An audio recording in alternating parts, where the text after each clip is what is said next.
Shu xushxabarni butun dunyoga tarqatishga yordam bering. Shu samolyotchani bosib qo'ysangiz, savobga ham qolasiz. Men dori darmonsiz 200 ga yaqin kasallikni tuzatish mumkinligi va ko'zim bilan ko'rayotgani haqida gapirmoqchiman. Sahr tuzaladimi? Tuzalyapti. Ko'z oldimda dori darmonsiz. Birinchi tipichi bolalar tuzalyapti. Ko'z oldimda.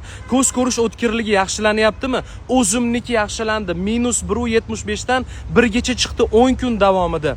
Buyraklar qurigan bo'lsa ishlayaptimi? Ishlay boshlayapti. 50 gram arang peshob chiqaradiganlar 1,5 litrgacha peshob qilyapman deb yig'lab gapiryapti. O'zimga intervyular olyapman. Onkologiyadan tuzalish mumkinmi? Mumkin.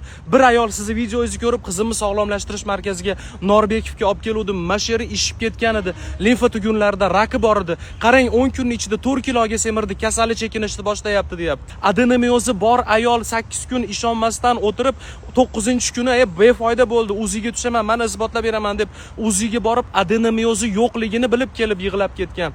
O'zimni ko'zimni oldida sodir bo'lgan voqea. Bir bola aytayapti, kuniga 2 pachka sigaret chekardim. Darsni 5-kunidan boshlab chekishni tashladim, deyapti. Alkogolizm qurboni edim, ichib turardim, deyapti. 22 yoshli bola, 20 yoshli bola.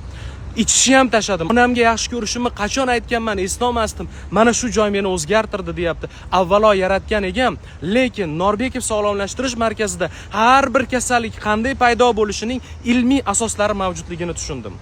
Eridan nafrat bachadonni kasal qiladi. Nega aynan bachadon? Ilmiy tahlillarga asoslangan xulosalar bor u yerda. Shuning uchun ham dokumental film tayyorlayapman. Nima dardingiz bor? Yaqiningizda nima dardi bor? Shu film e'lon qilinguncha Norbekov sog'lomlashtirish markazini profilini yozib qo'yaman. Bir tiyinlik menga u yerdan moliyaviy manfaat yo'q. 70% ga yaqin odam siz orqangizdan kelishni boshladi deyishgan uchun ana shu joyga borib ba'zi darslarda o'tiribman. Natijalar bo'layaptimi deb odamlar o'zidan so'rayapman. Siz ham borib ko'ring, konsultatsiya olib ko'ring, tekinga qo'ng'iroq qilib ko'ring, nima ketdi sizdan?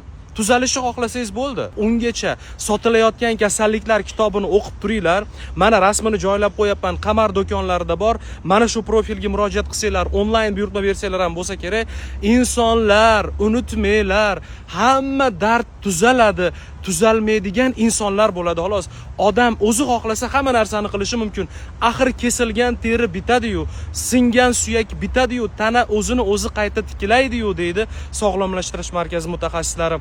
Men Islom sivilizatsiya markazidan chiqib Norbekovga, Norbekovdan chiqib sivilizatsiyaga qatnab yuribman. Insonlarga manfaat ko'proq yetsin. Bu videoni ulashib qo'ysangiz, siz ham shunga sherik bo'lasiz.